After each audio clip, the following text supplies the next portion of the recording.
میرعلی حسنوف صاحبکار شناخته در شهر کولاب در یک مناقشه با گروه جوانان کشته شده است. 10 ینور در داخل بازار لاله که به برادران حسنوف تعلق دارد، برادر میرعلی نورعلی حسنوف به گروه از جوانان که در داخل بازار با صورت بلند ماشین میراندند ایراد میگیرد. این جوانان که به قول شاهدان سرخوش نیز بودند او را دشنام قبیح میدهند.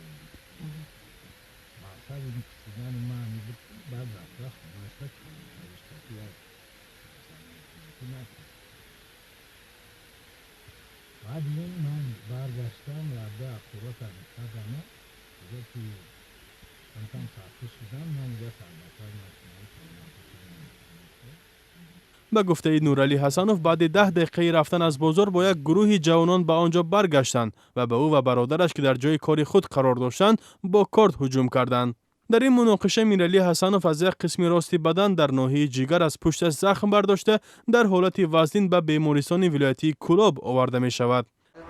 با طور فوری بیمار با جراحی گرفته شد. در عملیات خانه معلوم گشت هنگام تفتیش که در کوکی شکم جراحت جگر با اندازه 3.5 به 4 سانتی متر در 7 سگمنت جگر، عملیات جراحی در مدت کوتاه‌ترین با دوختن جراحت جگر و منکنی خونروی به انجام رسانده شد. نگاه نکرده به این بعد عملیات جراحی در مدت 3 ساعت بیمار از نورسولی شدید کار دل و زوهای نفسکشی از تلفیوبی خونی بسیار فوت گردید. در شعبه امور داخلی کولاب به رادیو آزادی گفتند که در پی این حادثه امیرجان موسایفی 22 ساله دانشجوی سال دوم دانشکده تکنولوژی شهر کولاب همچون گمانبر بازداشت شده است و نسبت این حادثه تفتیشات ادامه دارد.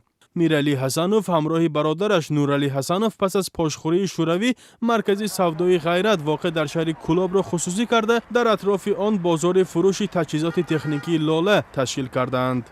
حالا نورعلی حسنوف همراه پسرش امور آن را در دست دارند و 500 تاجر در این بازار قسم‌های احتیاطی می‌فروشند.